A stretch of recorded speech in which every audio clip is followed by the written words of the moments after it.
आप थोड़ा सा इधर को होना जरा सा, थोड़ा सा। अच्छा आप ठीक है, ठीक है। आप जो पीछे में कोने में आ रहे हैं,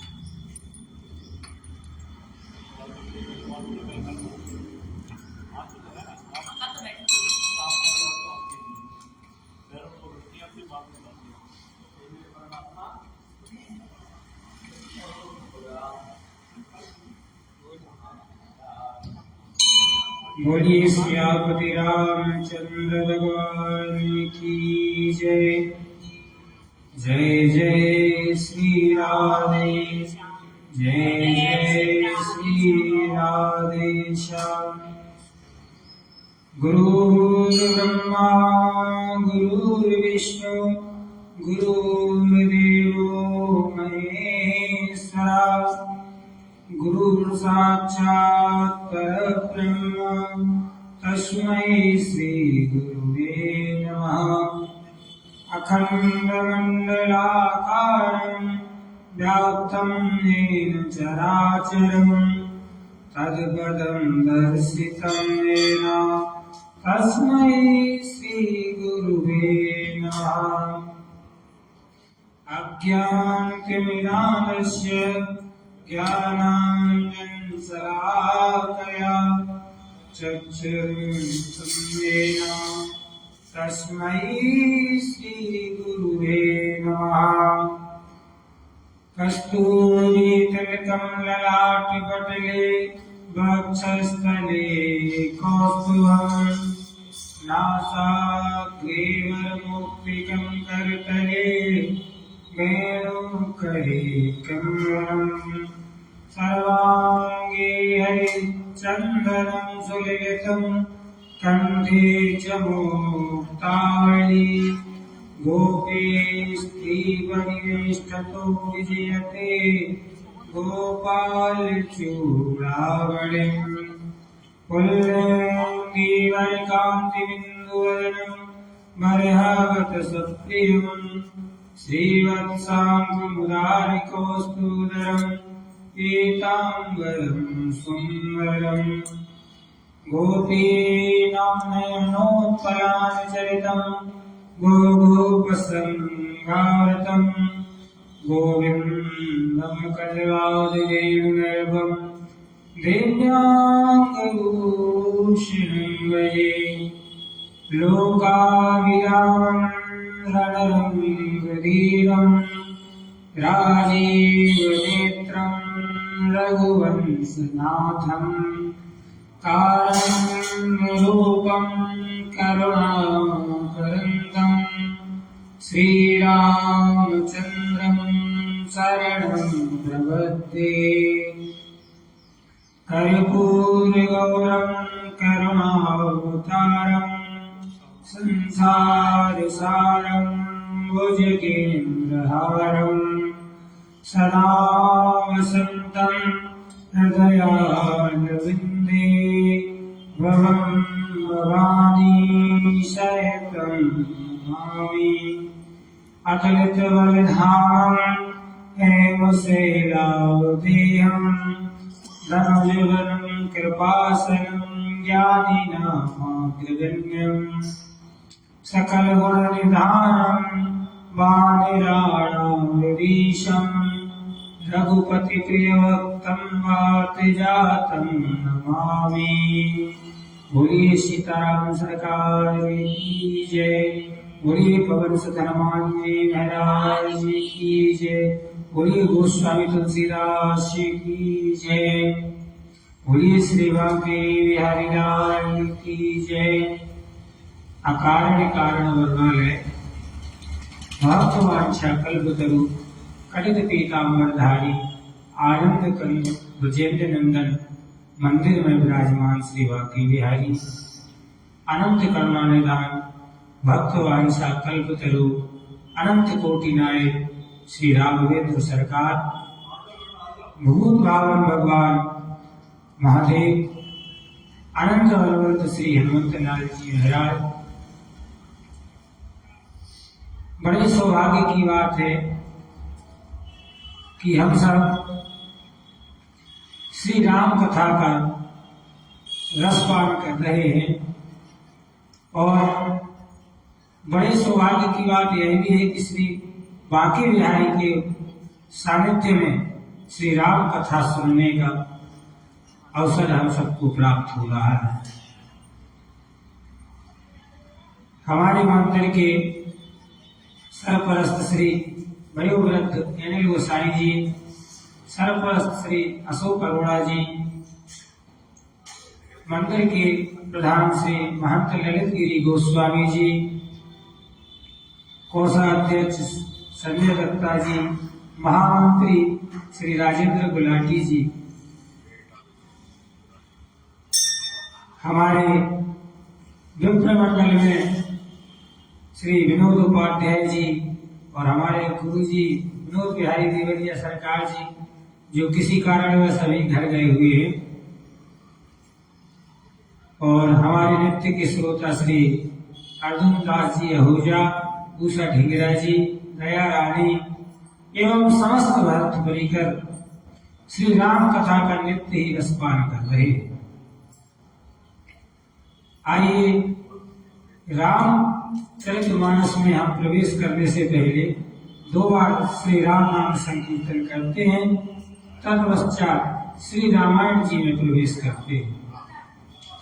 श्री राम जय जय राम, श्री राम जय जय राम, श्री राम जय जय राम,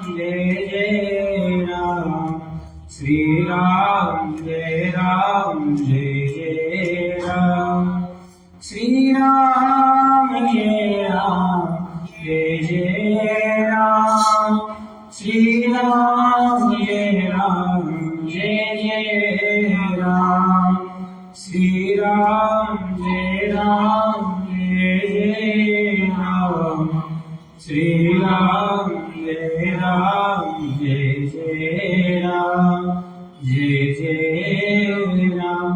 बोलिए राजा राम सरकार की जय, बोलिए भवन सुधन हनुमान जी महाराज की जय, गोस्वामी तुलसीदास जी महाराज की जय, बांके बिहारी लाल की जय।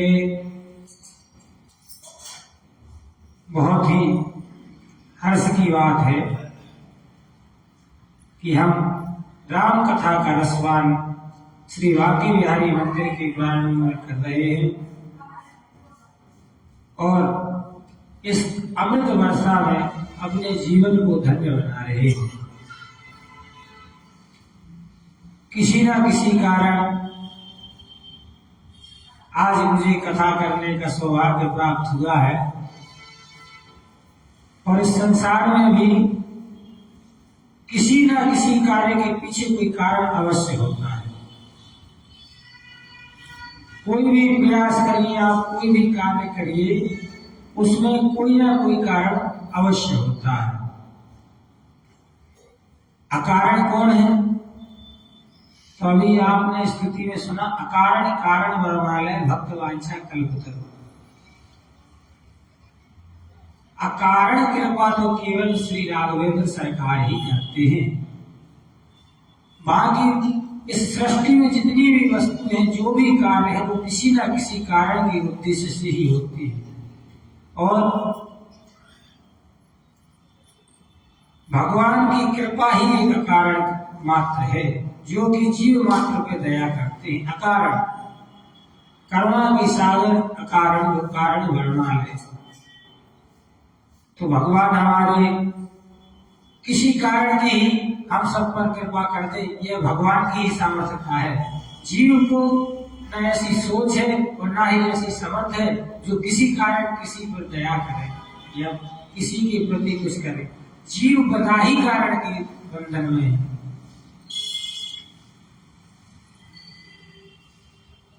राम कथा का प्रारंभ हो चुका है। गुरु जी ने पूर्णमासी को कथा का आरंभ किया था, और हम लोग इस समय श्री रामायण जी के महत्व की कथा सुन रहे हैं। महत्व की कथा हम क्यों सुन रहे हैं? क्योंकि गोस्वामी तुलसीदास जी कहते हैं कि आप जब तक किसी की महत्वता नहीं जानोगे तब तक आपकी उसमें रुचि नहीं होगी। इसलिए किसी भी तीर्थ में आप जाएं और जाकर के उस तीर्थ की आपको विशेषता नहीं पता, वृंदावन गए और वृंदावन की महत्वता आपको अगर पता नहीं है तो आपका जाना और आना व्यर्थ ही रहेगा। इसलिए गोस्वामी तुलसीदास जी श्री रामायण जी की महिमा बतला रहे हैं और रामायण जी को इतने सरल भाव में लिखा है कि आम मात्र आदमी, साधारण व्यक्ति भी श्री रामायण जी का स्मरण कर सके, उस पर मंथन कर सके। प्रायः रामायण जी 4 भागों में बनी हुई, लेकिन हम लोगों को क्या पता है, केवल रामायण 2 ही हैं, एक वाल्मीकि रामायण और एक रामचरितमानस। वाल्मीकि रामायण को हम समझ पाए इतनी हमारे अंदर सामर्थ्य नहीं है। क्यों? क्योंकि पूरी वाल्मीकि रामायण संस्कृत की लिखी गई है और संस्कृत का एक भी श्लोक यदि वक्ता बोले तो श्रोता को समझ नहीं आता। तो श्री गोस्वामी तुलसीदास जी ने जन कल्याण के लिए, क्योंकि आने वाला काल कलिकाल है और इसमें संस्कृत का इतना अनुभव किसी को नहीं रहेगा, इसलिए गोस्वामी तुलसीदास जी ने श्री रामचरितमानस का सरल भाषा में वर्णन किया है।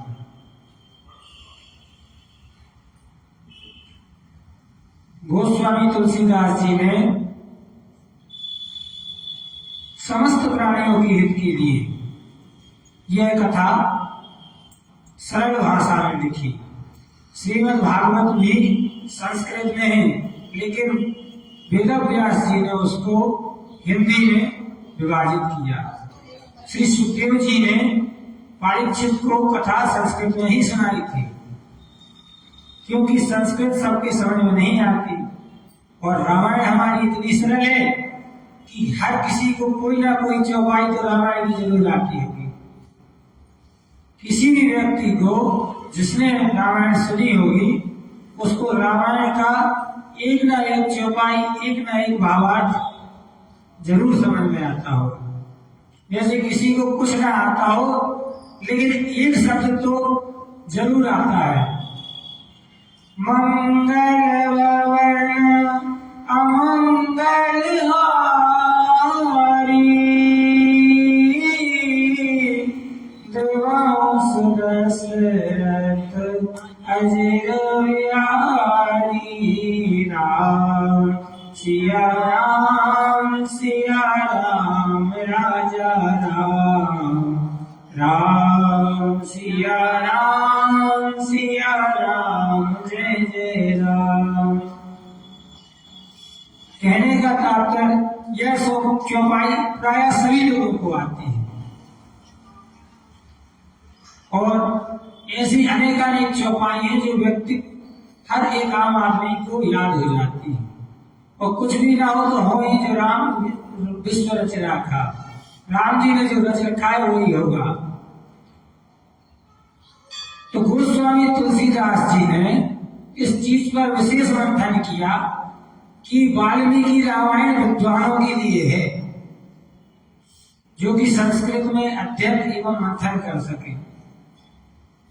वाल्मीकि जी की रामायण का एक श्लोक मुझे याद आ रहा है, उसमें प्रसंग बहुत बड़ा है, लेकिन उसको अगर संस्कृत में बोल दिया जाए तो आपको कुछ समझ में नहीं आएगा। श्लोक है, पापा नाम व स्वधा नाम व पदार्था नाम प्रगण्य व कार्य कार्य मारेना न कश्चित न अपराधति। अब बताइए इस श्लोक का अर्थ आप लोगों को समझ में आया? नहीं आया होगा, क्योंकि यह संस्कृत में है और इसका जब तक हिंदी में अनुवाद नहीं होगा तब तक आप उसको नहीं समझ पाएंगे। इस बात को ध्यान में रखते हुए गोस्वामी तुलसीदास जी ने कहा कि यदि राम कथा जनमानस तक प्रत्येक व्यक्ति तक पहुंचानी है तो उसको सरल एवं हिंदी भाषा में लिखा जाए। जब गोस्वामी तुलसीदास जी सन 1630 में श्री रामचरितमानस लिखते थे तो वह भी संस्कृत में ही लिखते थे। संस्कृत में लिखते और भोजपत्र आता है। भोजपत्र में गोस्वामी तुलसीदास जी पूरे दिन रामचरितमानस को लिखते और अगले दिन देखते कि वह रामचरितमानस में जो उन्होंने लिखा था वो सब लुप्त हो गया।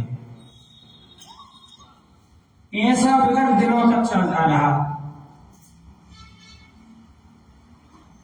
गोस्वामी तुलसीदास जी बड़े दुखी हुए और भगवान से प्रार्थना करने लगे कि हे भगवान, ये क्या है आपकी लीला, जो कि मैं संस्कृत में श्री रामचरितमानस को लिखता हूं पूरे दिन और अगले दिन ही वह सब लुप्त हो जाता है। तो आठवें दिन गोस्वामी तुलसीदास जी श्री रामचरितमानस को लिख करके सो गए। स्वप्न में उनको माता पार्वती और महादेव के दर्शन हुए और उन्होंने गोस्वामी तुलसीदास जी से कहा कि आने वाले इस कलिकाल में जो मनुष्य हैं वो भगवान से इतने भक्ति भाव से नहीं जुड़ पाएंगे। इसलिए तुलसीदास जी, गोसाई जी, आप इसको सरल हिंदी भाषा में विभाजित कीजिए, संपादित कीजिए। अगले दिन ही गोस्वामी तुलसीदास जी ने श्री रामायण जी का, श्री रामचरितमानस का निर्माण हिंदी में प्रारंभ किया और जब यह ग्रंथ लिखा गया और लिखने के बाद इस ग्रंथ की पूर्णता हो गई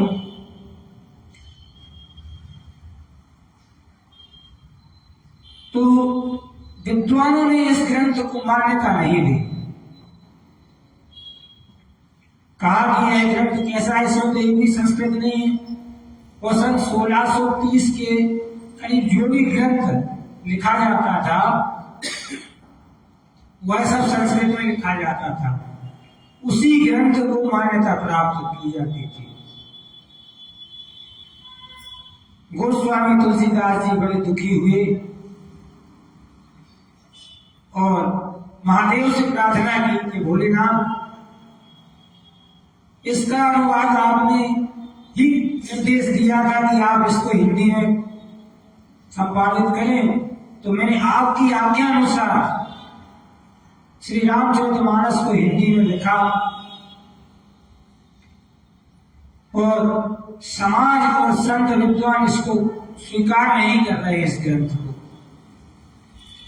विद्वानों ने कहा यदि महादेव ने आपको यह आज्ञा दी है इस ग्रंथ की तो महादेव ही इस ग्रंथ की पुष्टि करेंगे कि यह सत्य है कि नहीं। तो काशी के विश्वनाथ मंदिर में सभी ग्रंथों को रखा गया विद्वानों द्वारा और श्री रामचरितमानस को भी उन सब ग्रंथों के नीचे रख दिया गया और रात को कपाट बंद कर दिए और महादेव से प्रार्थना की कि हे भोलेनाथ, यदि यह आपकी ही स्वीकृति से हुआ है तो आप इस पर हस्ताक्षर करिए। ऐसा कहकर विद्वान लोगों ने पट बंद कर दिए। रात्रि में गोस्वामी तुलसीदास जी को नींद नहीं आई। रोते रहे कि भोलेनाथ, ये श्री राम कथा को आप संपूर्ण कराना, आपके ही निर्देश से मैंने इसकी रचना की है।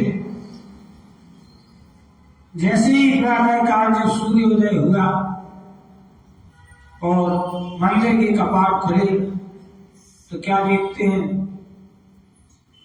कि जो ग्रंथ सबसे नीचे दबा हुआ रखा था वह सबसे ऊपर मिला। और इतना ही नहीं, उस पर स्वयं भोलेनाथ जी के हस्ताक्षर थे। हस्ताक्षर में लिखा था सत्यम शिवम सुंदरम। यह जो रामचरितमानस लिखी गई है यह सत्य है। शिव, शिव का अर्थ होता है सत्य। जो सत्य है, सुंदर है, और शिव ने इसका साक्षात्कार किया है। ऐसे हस्ताक्षर महादेव जी ने किए, तब जाकर के श्री रामचरितमानस को एक ग्रंथ की उपाधि मिली और लोगों ने इसे पढ़ना आरंभ किया। जथा सुजन्यं जन्य जीव दृढ़ साधक सिद्ध सुजान,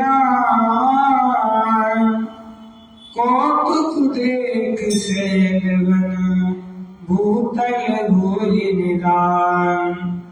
जैसे सिद्धांत को नेत्रों में लगा करके साधक सिद्ध और सुजान पर्वत वनों और पृथ्वी को कौतुक से बहुत से खाने देखते हैं। लोगों को जो श्री रामचरितमानस है उसमें कई चीजें आपको मिलेंगी। रामचरितमानस में है क्या, हमें इससे क्या शिक्षा मिलती है,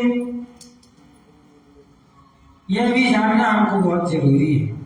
जब आप रामचरितमानस पढ़ें सुनें तो यह उद्देश्य होना चाहिए कि रामचरितमानस में ऐसी क्या विशेषता है जो कि हमको प्राप्त होती है। तो रामचरितमानस हमको क्या सिखाती है कि भाई कैसा होना चाहिए, पिता कैसा होना चाहिए, माता कैसी होनी चाहिए, शत्रु कैसा होना चाहिए। यह सब राम, यदि आपको यह सब चीजें अपने जीवन में उतारना है या इस जीवन में हर परिस्थिति आपके सामने आती है, वो सब चीज आपको श्री रामचरितमानस के अंदर मिलेगी। रामचरितमानस आपको सिखाती है कि आपको जीवन कैसे जीना है। राम कथा सुनने से पापों पर ऐसे नष्ट होते हैं जैसे कि बादल से गिरे हुए ओले। कहते हैं कि राम कथा सुनने से क्या मतलब, क्या अर्थ निकलेगा, क्या हमको लाभ मिलेगा। तो गोस्वामी तुलसीदास जी कहते हैं जिस प्रकार की आसमान से ओले गिरते हैं तो वो देखते देखते ही आपके सामने नष्ट हो जाते हैं। ओला दृष्टि होती है जब, तो ओला गिरते तो बड़े बड़े हैं, लेकिन आप तो देखते देखते वो बिल्कुल लुप्त हो जाते हैं। इसी प्रकार नित्य प्रतिदिन राम कथा सुनने से आपके समस्त पाप, जीवन के समस्त पाप संताप उसी ओले की तरह धीरे धीरे नष्ट हो जाते हैं, आपको पता ही नहीं पड़ेगा।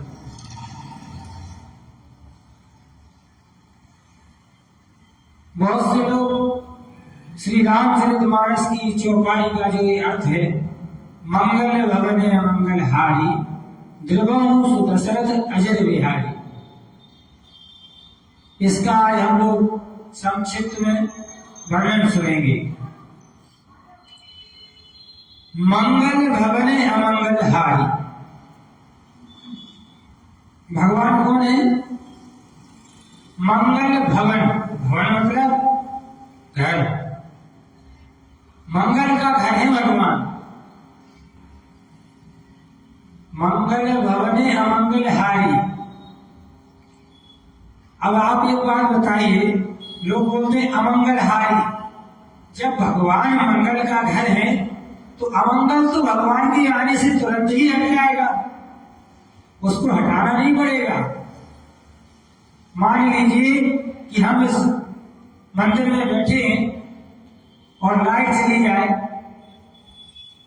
किसी कारण यहां उजाला कम हो जाए, तो आप क्या करोगे? बल्ब जलाएंगे कि बल्ब जलाकर के अंधेरा भगाएंगे? बल्ब जलाने मात्र से ही सारे प्रारंभ में उजाला आ जाएगा। इसी प्रकार श्री राम जी की भक्ति करने से, श्री राम जी के जीवन में आ जाने से अंधकार अपने ही आप दूर हो जाएगा, अमंगल अपने आप ही चला जाएगा। द्रवंशु दशरथ अजर बिहारी, द्रवंशु दशरथ, अजर किसको कहा गया है? अजर कहा गया आंगन को, आंगन को अजर कहा गया है। जो दशरथ के आंगन में विचरण एवं लीलाएं करने वाली राघवेंद्र सरकार का मैं स्मरण करता हूँ, मैं उन्हें प्रणाम करता हूँ और वे मेरे अमंगलों को है। इस चौपाई का अर्थ ये है। और एक अर्थ विद्वान लोग बताते हैं कि मंगल भवन अमंगल हारी। आप समाज में जिस प्रकार की धारणा रखेंगे आपको उसी तरह की मार्ग प्रशस्त होगा। आप समाज में गलत विचारों के साथ जाएंगे तो गलत वातावरण ही आपके अंदर फैलेगा। और यदि आप अच्छे विचार रखेंगे तो समाज में भी अच्छा ही माहौल बनेगा। अच्छा देखना नहीं है, अच्छा बनना है। गोस्वामी तुलसीदास जी कहते हैं कि प्रवेशति हरि देशाम श्री हरि भक्ति रेखा हरि निज लोकम विहाय, हरि निज लोकम तो विहाय। जब आप दूसरों में गुण दोष देखना बंद कर देंगे तो हरि निज लोकम सर्व का तो विहाय, भगवान अपना निज लोक छोड़ करके भक्तों के हृदय में वास करते हैं। गोस्वामी तुलसीदास जी आगे प्रार्थना में कहते हैं, वंदो प्रथम महीसुर चरणा मोह जनित संशय सवरना सुजन समाज सकल गुण खानी करो प्रणाम सप्रेम सुहानी। राम सिया राम राजा राम, राम सिया राम रे जय राम। साधु चरित शुभ चरित कपासु निरस विसत गुण मैं फल जासु। जो सही दुख पर चित दुरावा बंदनीय जी जग जस पावा। राम सिया राम राजा राम, राम सिया राम जय जय राम। संतों के चरित्र कपास के चरित्र जीवन के समान शुभ हैं, जिसका फल नीरस विशद और गुणमय है। कृपा की डोरी नीरस होती है और संतों के चरित्र में विश्वास नहीं होता। श्री रामचरितमानस एक सरोवर है। सरोवर आप लोगों ने देखा होगा, लेकिन सरोवर और श्री रामचरितमानस में अंतर देखिए। सरोवर में मोती मिलते हैं और श्री राम कथा में संत मिलते हैं। सरोवर में लोगों को डूबने का डर होता है और श्री रामचरितमानस रूपी सरोवर में लोग डूबने के लिए ही आते हैं। श्री रामचरितमानस के 4 घाट हैं। 4 घाट वो कौन कौन से हैं? पहला घाट है काशी, जहां पर गोस्वामी तुलसीदास जी ने श्री रामचरितमानस को लिखा।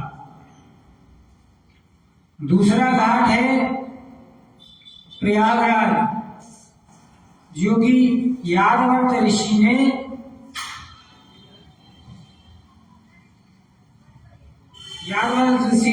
श्रवण कराया था। और तीसरा घाट है महादेव जी ने माता पार्वती को सुनाया था। और चौथा घाट है काव्यसुत जी ने गरुड़ को सुनाया था। यह 4 घाट हैं और चारों घाटों के अलग अलग विशेषता है। गोस्वामी तुलसीदास जी ने भक्ति और श्रद्धा का घाट का निर्माण किया। यादवंत ऋषि जी ने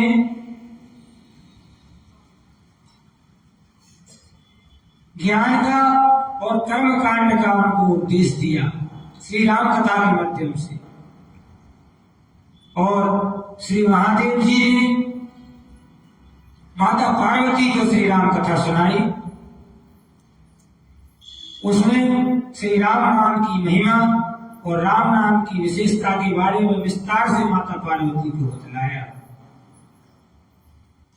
और काव्यसुत जी ने गरुड़ को उनका भ्रम तोड़ने के लिए, जीवन को सार्थक बनाने के लिए, और श्री राम के प्रति उनके मन में संशय था, इसलिए इसको राम कथा सुनाई। और ऐसे ही आज हम लोग श्री बांके बिहारी मंदिर में श्री राम कथा का श्रवण कर रहे हैं और अपने पापों को क्षय कर रहे हैं, अपने पापों को नष्ट कर रहे हैं।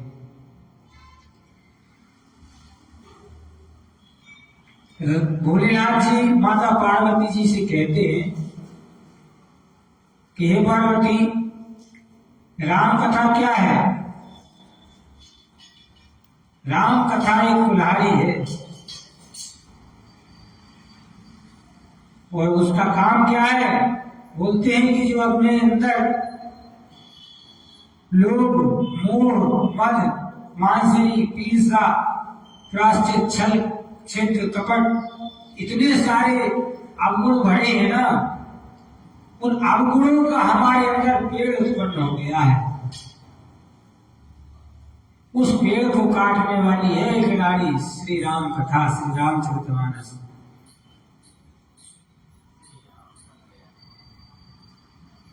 मृदुमंगल संत समाजू, जो जग जंगम तीरथ राजू, राम भगत जा सुर सरियारा, सरय ब्रह्म विचार प्रचारा, राम सिया राम, सिया राम राजा राम, राम सिया राम, सिया राम राजा राम। संतों का समाज आनंद है और कल्याण है। जो जगत में चलता फिरता तीर्थराज प्रयाग है, जहाँ संत समाज रूपी प्रयागराज में राम भक्ति रूपी गंगा जी की धारा है और ब्रह्म विचार प्रसार वाली सरस्वती है। विधि निषेध में कलिमन हरेनी, करम कथा रवि नंदनी मरणी। हरिहर कथा विराजति देनी, सुनत सकल मृदु मंगल वेणी। राम सिया राम राजा राम, राम सिया राम राजा राम। गोस्वामी तुलसीदास जी कहते हैं, विधि और निवेश रूपी कर्मों की कथा कलयुग के पापों को हरने वाली है। सूर्य इंद्र, यमुना जी और भगवान शंकर जी की कथाएं त्रिवेणी रूप में सुशोभित हैं, जो सुनते हैं और सुनते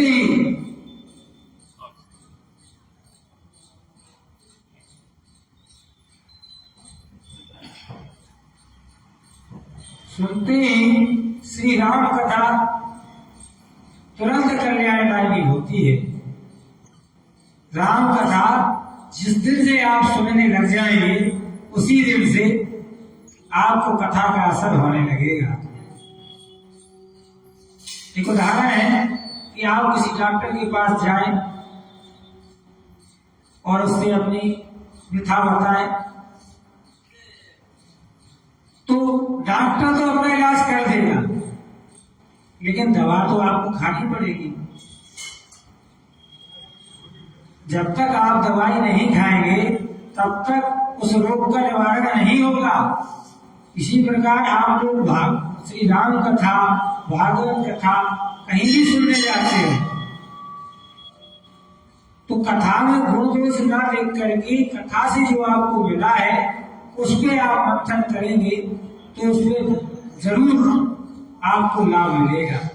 लोग कहते हैं कि हम कई वर्षों से कथा सुन रहे हैं, फिर भी हमारे पाप दुख संताप नष्ट क्यों नहीं हुए। एक सेठ जी थे, वो 27 वर्षों से निरंतर श्री राम कथा, श्री भागवत कथा कराते थे, और उन्होंने व्यास जी से प्रश्न किया कि गुरु जी, हम निरंतर 27 वर्षों से श्री राम कथा का श्रवण कर रहे हैं, और आप कहती हो कि कथा का असर तुरंत होने लगता है, तो अभी तक तो हमारा कुछ नहीं हुआ। कुछ समय बीतने के बाद गुरु जी ने कहा कि इसका जवाब समय आने पे हम आपको देंगे।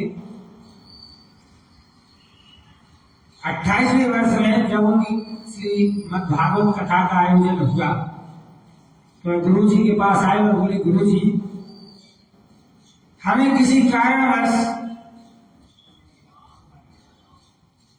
बाहर जाना पड़ रहा है, और क्यों ना हम कथा की डेट आगे पीछे कर लें थोड़ा सा, जिससे कि वो हमारा समय काम निकल जाए। तो गुरु जी ने कहा कि यह अनुष्ठान आपके लिए बहुत ही महत्वपूर्ण है, और जिस विधि के अनुसार यह अनुष्ठान चल रहा है, उस विधि के अनुसार आपको यह अनुष्ठान नहीं छोड़ना चाहिए। तो बोलते हैं कि नहीं, मेरा तो जाना बहुत ही आवश्यक है। तो गुरु जी ने कहा, एक काम करिए कि आप तो कथा से 27 वर्षों से कथा में हैं ही, आप एक काम कीजिए कि अपने पुत्र को कुछ देर के लिए यजमान बना दीजिए इस कथा का।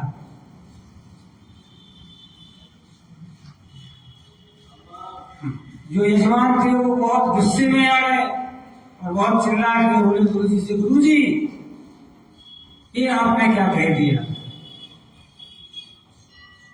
तो गुरु जी ने कहा, इसमें अनैतिक क्या है। यदि पिता किसी कार्य के लिए बाहर चला जाए और पुत्र को कोई काम करना पड़ जाए, तो उसका कोई ना तो व्रत टूटता है, ना ही खंडन होता है, क्योंकि वो आपकी ही संतान है। तो बोले कि गुरुजी ये तो सब सही है, लेकिन अगर श्री राम कथा को सुनकर के वैराग मेरे पुत्र को आ गया तो मैं तो बर्बाद हो जाऊंगा। मेरी इतनी धन संपदा, इतनी यश कीर्ति है, अगर मेरा पुत्र राम कथा सुनकर के राम भक्ति की ओर अग्रसर हो गया तो फिर मैं क्या करूंगा। यही सब हाल आज की इस पीढ़ी में हम लोगों के साथ भी है कि हम अध्यात्म की ओर तो हैं, लेकिन बच्चों को अध्यात्म की ओर नहीं ले जाते। बच्चे पढ़ाई पे ध्यान दो। कहने का अभिप्राय यह है, गुरु जी ने इतना सुंदर जवाब दिया कि आप कहते हो कि मेरे अंदर कोई वासना नहीं है, कोई काम नहीं है, कोई क्रोध नहीं है, पर आज देखो जिसका बाप 27 सालों में न सुधर सका, उसका बेटा 1 वर्ष में 1 कथा में कैसे बदल जाएगा। चिंता मत करो सेठ जी, आपको 27 वर्ष में सुधरने में टाइम नहीं लगा तो आपका बेटा 1 कथा में नहीं सुधर पाएगा, क्योंकि बाढ़ पुत्र पिता के कर्म। जीवन भर जब आपने अपने आप को नहीं सुधार पाया तो आपकी संतान कैसे सुधर जाएगी। चिंता मत करो। कहने का अभिप्राय यह है कि डॉक्टर आपको समय दे या न दे, लेकिन जो दवा आपको देगा वो असर क्षण रूप से आपको असर करेगी।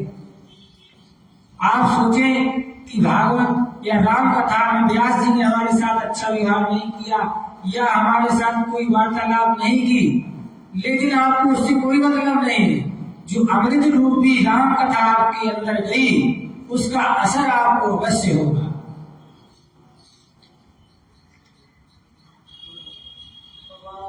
राम कथा जीवन में कल्याणकारी है और मुक्ति प्रदायनी है, इसलिए इसको बड़ी श्रद्धा और भक्ति के साथ श्रवण करना चाहिए। गोस्वामी तुलसीदास जी कहते हैं, बट विश्वास अचल निज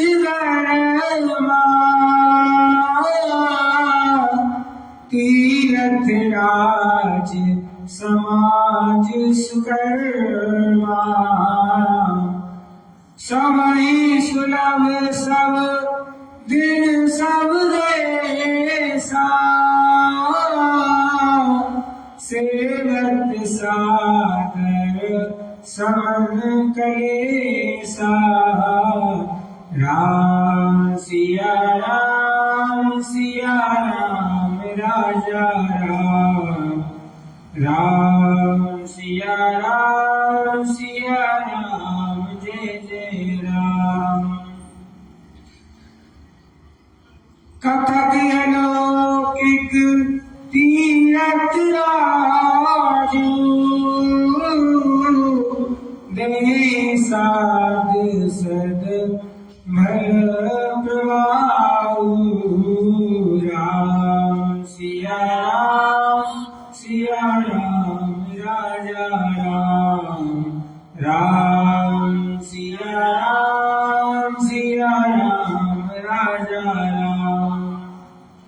गोस्वामी तुलसीदास जी कहते हैं, संत समाज रूपी प्रयाग में अपने धर्म को जो अटल विश्वास है, यह अक्षय वट है और सुकर्म ही तीर्थराज का समाज है। यह संत रूपी प्रयागराज सब देशों में सब समय सभी को सहज में ही प्राप्त हो जाता है और आदर पूर्वक सेवन करने से कलेशों का नष्ट करने वाला है। वह तीर्थराज अलौकिक है तथा आत्मवंदनीय है।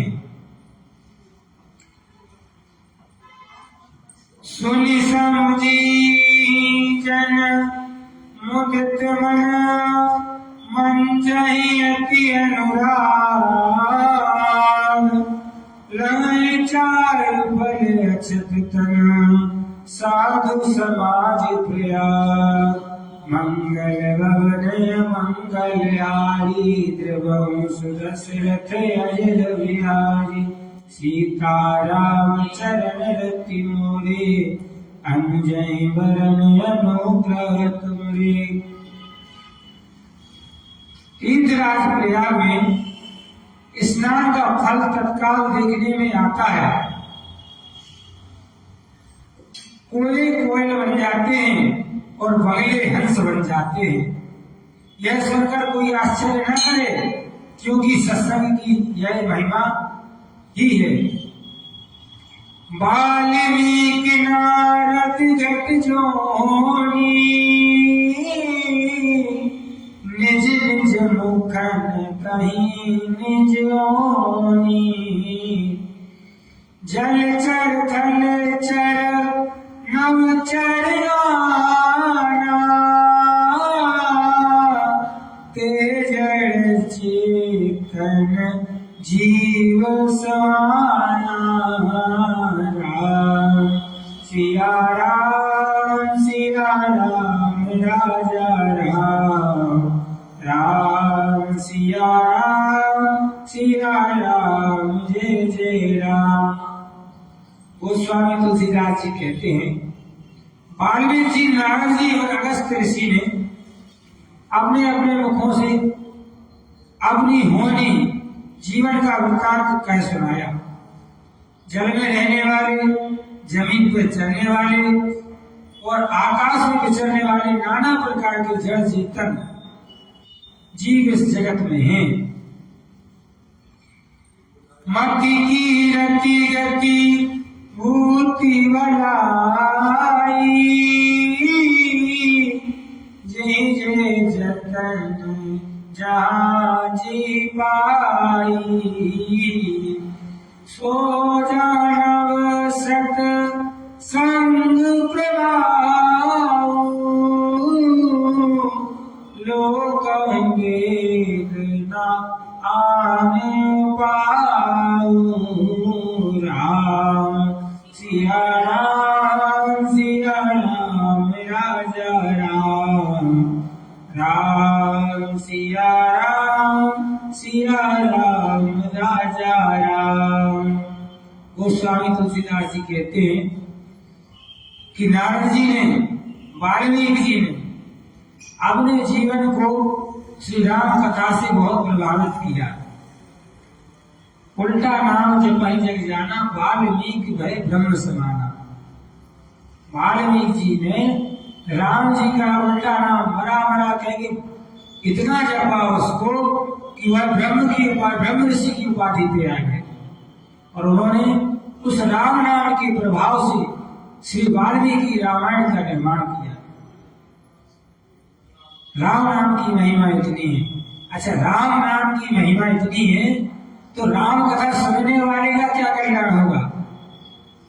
राम कथा जो हम और आप नित्य ही श्री वाक्य विहारी मंदिर के प्राण में सुनते हैं, तो उसका क्या फल होगा?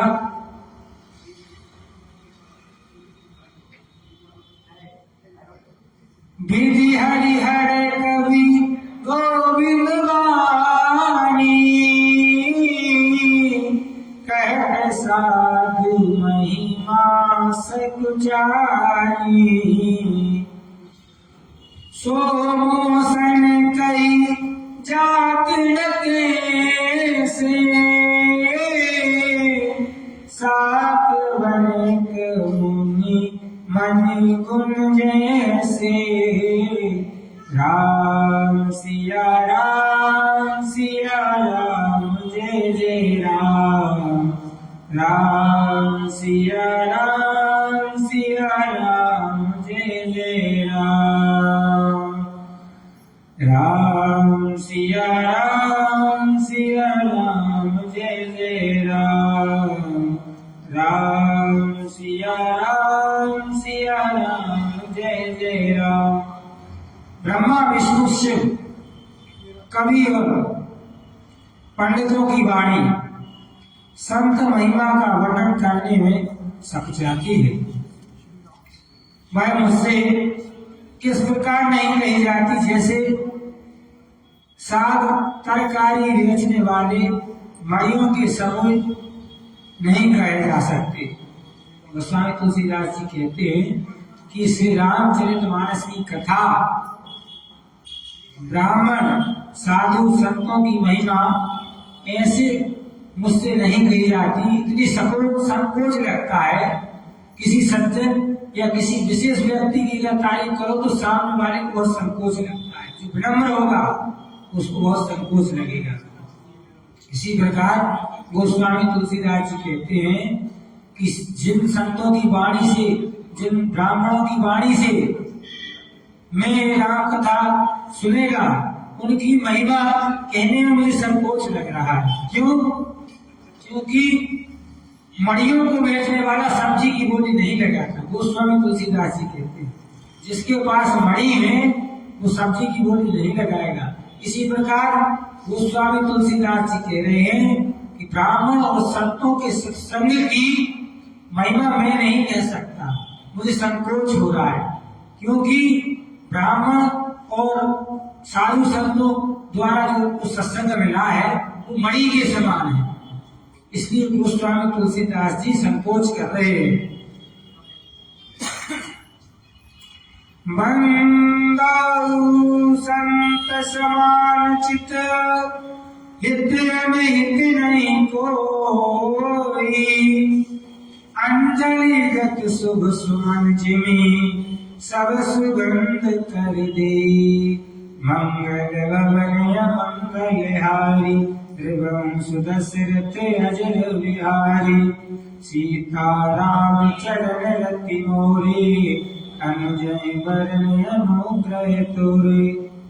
मैं संतों और ब्राह्मणों को प्रणाम करता हूँ जिनके चित्त में समता, जिनका कोई मित्र है और ना ही कोई शत्रु है। जैसे रखे हुए सुंदर फूल जिस हाथ में फूलों ने तोड़ा उसमें उसको सुगंध दे देते हैं। ब्राह्मण और संतों की एक विशेषता बता रहे हैं गोस्वामी तुलसीदास जी कि ना तो उनका कोई शत्रु होता है और ना ही कोई मित्र होता है। वह ऐसे होते हैं जैसे कोई सुगंधित पुष्प हो और उस पुष्प को अगर कोई तोड़ ले तो वह पुष्प टूटने के बाद भी उस व्यक्ति के हाथ में खुशबू दे देता है। इसी प्रकार संत और ब्राह्मण किसी भी अवस्था में किसी भी कार्य में आपका कल्याण ही करते हैं, अनहित नहीं करते। गोस्वामी तुलसीदास जी कह रहे हैं संत सरल चित हित जानी सुने, बाल विनय सुनी कर कृपा चरण रति देहु। राम सिया राम राजा राम, राम सिया राम जय जय राम। संत और हृदय के, संत और जगत के हितकारी होते हैं। उनके ऐसे स्वभाव और स्नेह को जानकर मैं उन्हें विनम्र प्रणाम करता हूँ। मेरी इस बाल विनय को सुनकर के कृपा करके श्री राम जी के चरणों में मुझे प्रीति दे।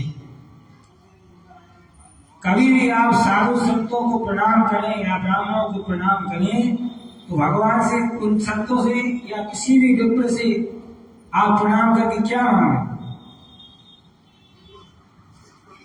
हे भगवान, आपके आशीर्वाद से हमें भगवान के चरणों में प्रीति हो जाए। और गोस्वामी तुलसीदास जी कह रहे हैं बाम निखल गण सति भाए, जे बिनु काज नाहि उपाय, पड़े हानि लाभ जिनके, हरस विषाद बसई बसे। राम सिया राम जय जय राम, राम सिया राम राजा राम। गोस्वामी तुलसीदास जी कहते हैं कि ऐसा करने से आपको क्या मिलेगा। बोले ब्राह्मणों को और साधु संत समाज को प्रणाम करने से थोड़ी ना लाभ मिल जाएंगे, ऐसा सोचना यथार्थ गलत है। जबकि आप जब विप्रों का, ब्राह्मणों का सम्मान करेंगे, उनको प्रणाम करेंगे, तब आप भगवान के द्वार में जाएंगे तो भगवान आपके हर्ष से सारे अपराधों को क्षमा करके अपने चरणों की भक्ति प्रदान करेंगे, बिन मांगे ही। हरिहर रस राकेश राहु से, परे अकाज वट सबस बाहु से, जे पर दोष लखन सह खासी, परित घृत जिनके मन माखी, मंगल भवन मंगल हारी, दशरथ अजर बिहारी। जो हरि और हर के यश रूपी पूर्णिमा चंद्रमा के लिए राहु के समान है। जो लोग भगवान के प्रति, सनातन के प्रति और धर्म के प्रति अनैतिकता फैलाते हैं, धर्म के प्रचार को रोकते हैं या भगवान पर विश्वास नहीं रखते, वह राहु के समान होते हैं। चंद्रमा के सामने जिस प्रकार की राहु आ जाता है, उसी प्रकार भगवान को वो उसी राहु की तरह लगते हैं। जब चंद्रमा का क्रोध बढ़ता है, बताते हैं कि जब ग्रहण पड़ता है तो चंद्रमा की जो उजाला होता है और तेज हो जाता है, अंधेरा हो जाता है जब तक, लेकिन जब उभरता है तो बहुत तेज में उभरता है। क्यों? क्योंकि उसको बहुत क्रोध आता है कि इस चंद्रमा ने, इस राहु ने मुझे ग्रास बनाया। इसी प्रकार जब आप अधर्म के मार्ग में चलते हैं तो परम पिता परमात्मा को भी बहुत क्रोध आता है कि हमने इसको सृष्टि में किस लिए भेजा था और यह क्या करके आया।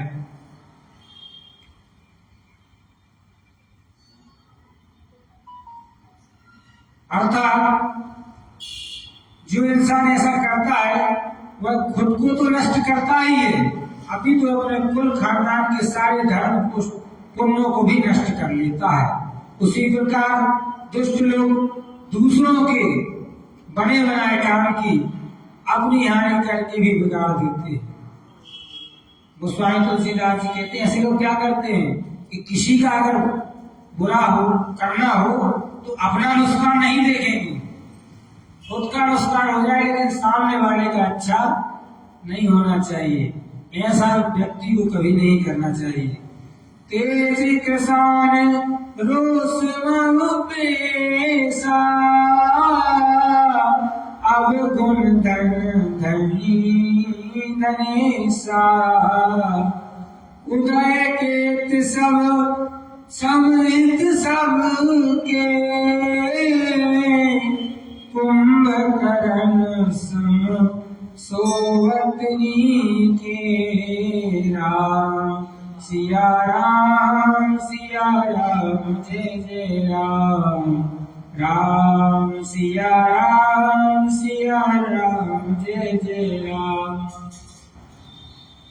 जो तेज दूसरों को जलाने, ताप में अग्नि और क्रोध यमराज के समान है, पाप और अवगुण रूपी धन में कुबेर के समान धनी है, जिनकी बढ़ती सभी के हित का नाश करने के लिए केतु के समान है, और जिनका कुंभकर्ण की तरह सोते रहने में ही भलाई है। जो व्यक्ति अच्छा कार्य ना कर सके वो कुंभकर्ण की तरह सोते ही रहे तो ही भलाई है। इसलिए गोस्वामी तुलसीदास जी कहते हैं कि जीवन में राम कथा को नित्य ही अपने कर्णों के माध्यम से हृदय में उतारें। इससे क्या लाभ होगा? इसे श्रवण कर मिट जाती है, इसे श्रवण कर मिट जाती है 100 जन्म जन्म की व्यथा, भजो रे राम कथा, भजो रे राम कथा, भजो रे राम कथा, भजो रे राम कथा। राम कथा कलिका मद गाई, राम कथा कलिका मद गाई, सुजन सजीवन मूल सुहाई, भजो रे राम कथा, भजो रे राम कथा। बुद्धि विसाम सकल जग रंजन, राम कथा कलिकल सुमंजन, तेरा परमत बन जाएगा, तेरा परमारथ बन जाएगा, नारद कर न पाया सरोरे राम कथा, जय श्री राम कथा, जय श्री राम कथा, जय श्री राम कथा। महामोह महिषेष विशाला, राम कथा कलिक कराला, राम कथा शशि किरण समाना, संत चकोर करहि जी जाना। तू पी कर अमर हो जाए, तू पी कर अमर हो जाए, गाकर तू हरि नाम, जय जय श्री राम, भजो रे राम कथा, जय श्री राम कथा, जय श्री राम कथा। बोलिए राघवेंद्र सरकार की जय। आज की कथा का यही विश्राम और 2 बार राम नाम का संकीर्तन। श्री राम जय जय राम, श्री राम जय जय राम, श्री राम जय जय राम, श्री राम जय जय राम, श्री राम जय जय राम, श्री राम जय जय राम, श्री राम जय जय राम, श्री राम जय जय राम। बोलिए राघवेंद्र सरकार की जय, बोलिए हनुमान जी महाराज की जय, बोलिए बांके बिहारी लाल की जय, बोलिए काशी विश्वनाथ भगवान की जय, गोस्वामी तुलसीदास की जय, रामचरितमानस की जय। जय जय श्री राधे, जय जय श्री राधे, जय जय श्री राधे श्याम। नमः पार्वती पतये, हर हर महादेव।